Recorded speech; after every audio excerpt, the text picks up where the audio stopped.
Wait, wrong game. Sorry. There we go. Much better. So, Hytale's finally here. It's been in development for a while, needless to say, and still is as a matter of fact. But actually, Early Access just released today.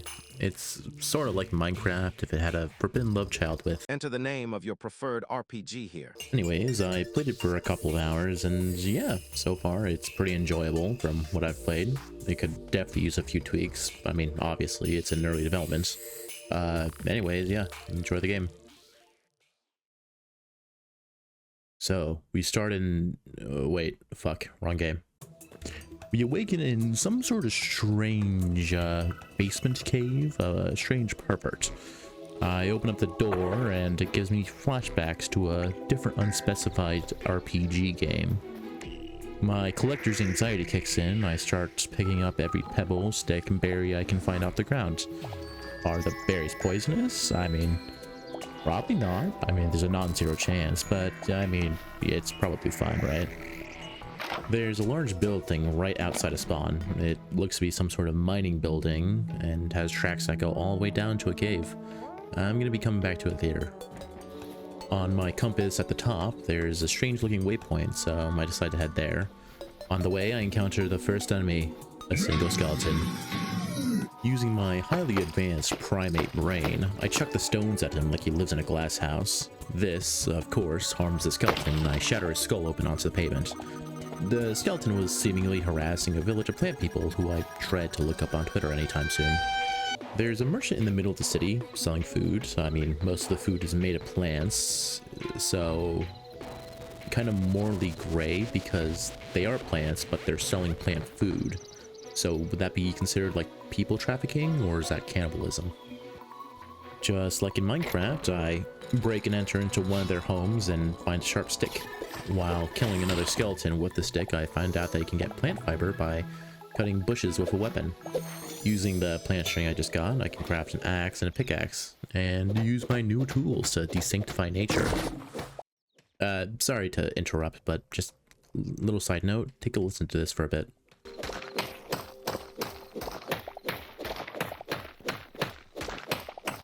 Oh, fuck yeah, that's the stuff. Each strike sounds so goddamn sturdy. Gotta say, they did a stellar job with the audio in this game. Tickles my brain the right way. Okay. Disregarding the amazing sound engineering in this game, I craft up a workbench, a builder's bench, and a furnace, and place them in an empty field, claiming it as my home.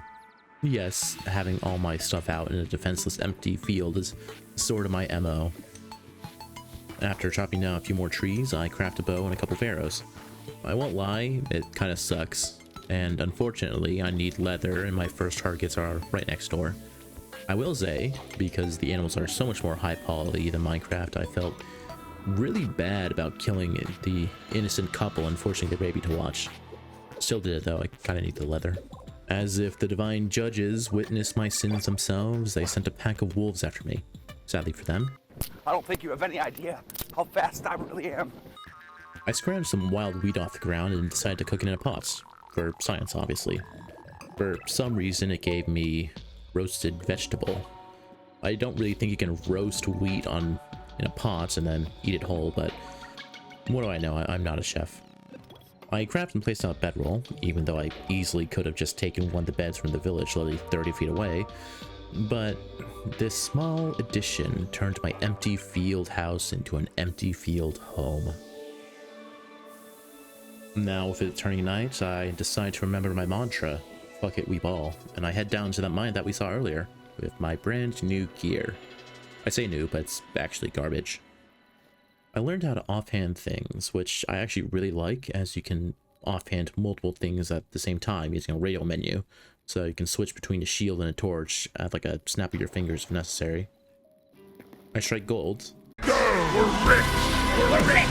We're rich! We're rich! No, wait, I mean copper. I get copper for the first time, not gold. I aim a shot at a rat, however, joke's on me because it was actually a ghost.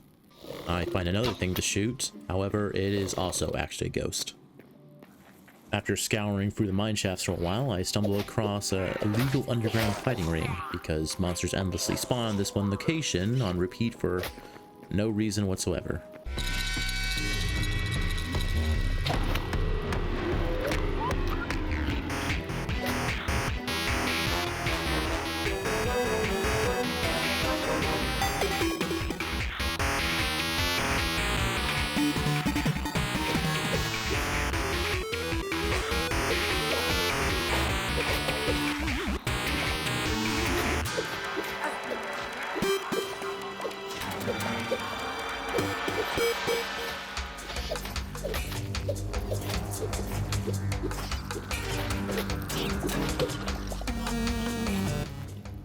After running for my life, I head deeper into the cave, coming across my first bit of iron.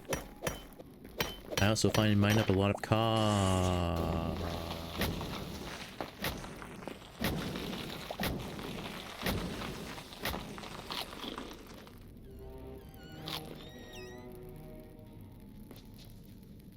Alrighty, I guess hell exists.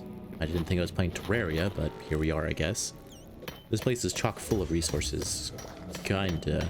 It's mostly where iron spawns from what I've seen, but even still, iron is pretty rare. And if you've forgotten somehow, I don't have armor, so everything here does like 30% of my health per hit. I found out the hard way that crouching next to lava hurts you, and while walking through hell, I came across...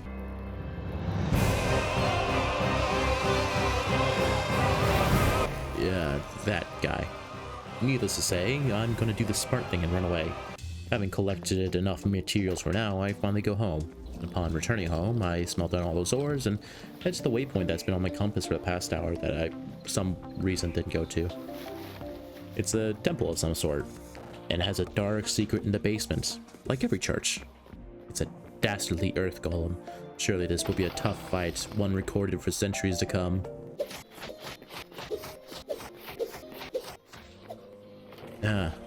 Okay.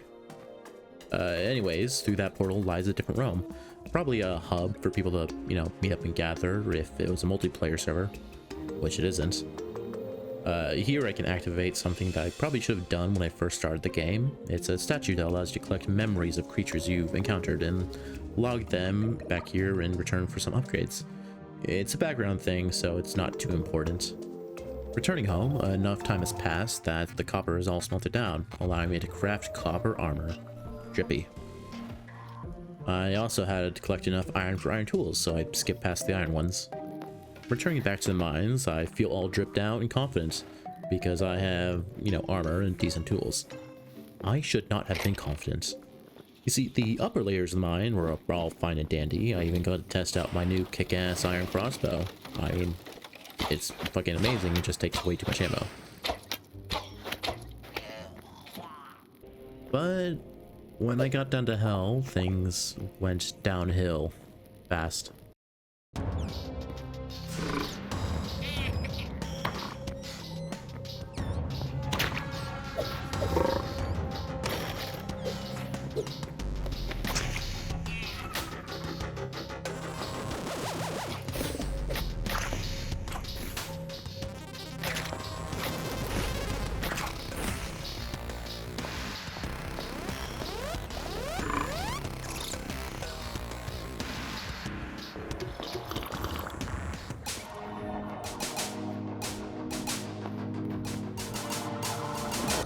Escaping by the skin of my teeth, I play it safe and slaughter the rest of them with the crossbow like I should have done the entire time.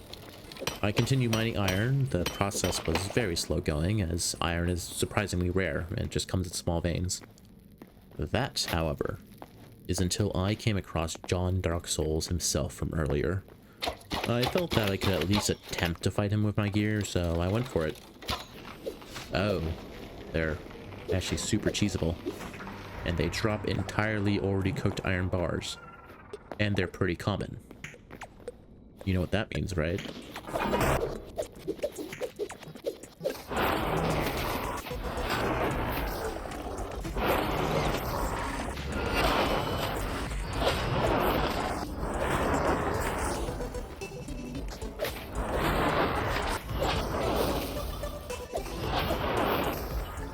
How refreshing. Okay, having more than enough iron for a while, I make my way out of the cave and return home. Dumping all my stuff off and feeling invincible, I begin to head north in search for challenge, treasure, and adventure.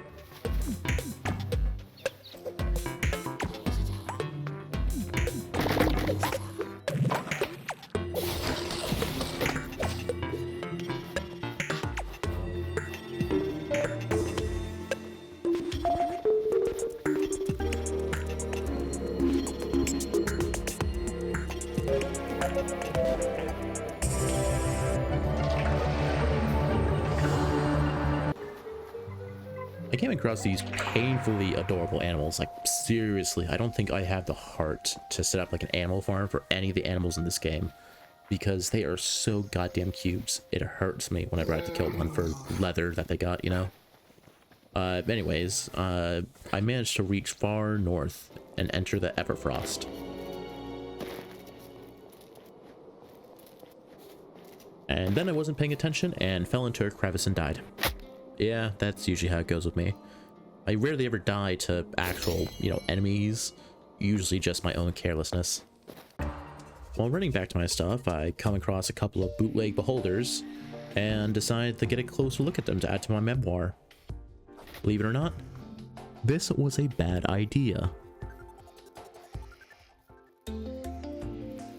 When I get my stuff back, I decide to go to what seems to be a fishing village on my map.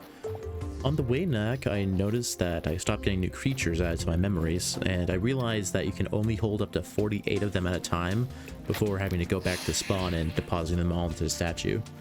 Which, I mean, it's kind of weird, but I get at the same time, I don't know, I'm kind of conflicted on it. I finally reached a village only to find it empty. So, as an American, I use my rights. I squat in the house and steal bed. The houses actually have a ton of loot chests in them, and I find some really cool things like this kick-ass sword, also kick-ass bow, and an entire iron chest plate, which is, you know, good as it saves me like 12 iron bars for crafting it.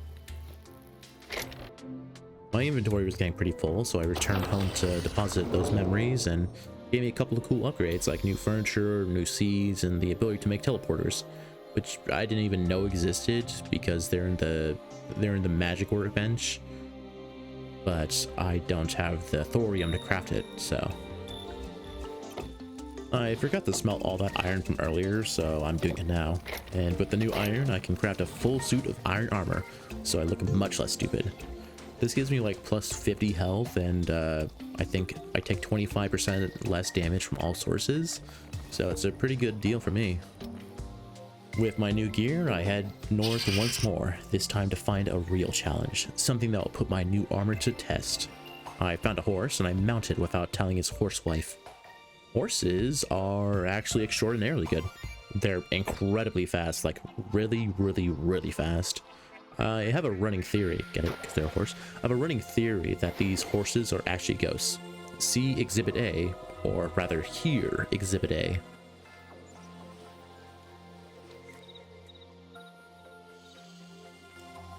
Hear that? No? Exactly. No footstep noises. Because they're ghosts. Exhibit B. They're immune to ice physics. Why? Because they're ghosts. They're floating. I mean, I'm not going to complain too much, though. Their speed more than makes up for their incorporealness. Fun fact, horses make amazing boats. Why, you ask? Because they're fucking ghosts. There's Exhibit C. Horses are faster on land since horses swimming don't require stamina, and at the same speed on land as in the water. However, my horse did eventually drown, so my theory might have a few flaws in it, because normally ghosts can't drown. Now, without my beloved horse boat, or bourse, as I like to say, I swim further north until I reach another one of those fishing villages. This village, however, did have an inhabitant. He was not a fan of me breaking into his home, so I blew a hole in his chest open with a 12-gauge shotgun. While looting the village, I noticed that thorium and cobalt stick out the mountainside, and using my gargantuan superior primate brain, I come to the conclusion that thorium and cobalt are most likely found in cold biomes such as this one. Finally, after all these years, I found it. A stronghold. No, not that stronghold, this one. One full of nondescript evil fantasy species. I don't know what's in there, but by the time I'm done with it, I want to make sure nothing is there. Or I could come there God King, either or. I'll take either outcome.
It is done. The foul creatures now serve my rule. I am their god king, is what I would say if there are any still alive. I'm gonna be honest, I don't know what they really were. I think they're like off-brand Hallmark orcs or something. Anyways, with those vile cretins eviscerated, I head to another nearby fishing village. I sit down, pop open a cold potion with the boys, and stay the night there.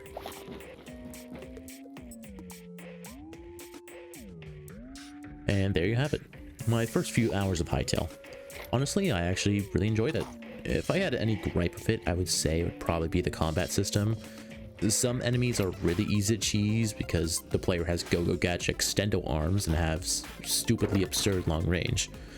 The golem enemies are really easy to fight. Since they're just slow, you can easily walk to the left and hit them a bunch of times. Most other enemies, I found that you pretty much had to get hit by them to actually deal any damage because, you know, they're fast enough. I also saw that there was a roll button in the controls, but I couldn't figure out how to do it, so I don't know if it's like a skill you need to unlock. Yeah, anyway, whinging over. Game good, game cheap, go buy if you like Minecraft and RPGs.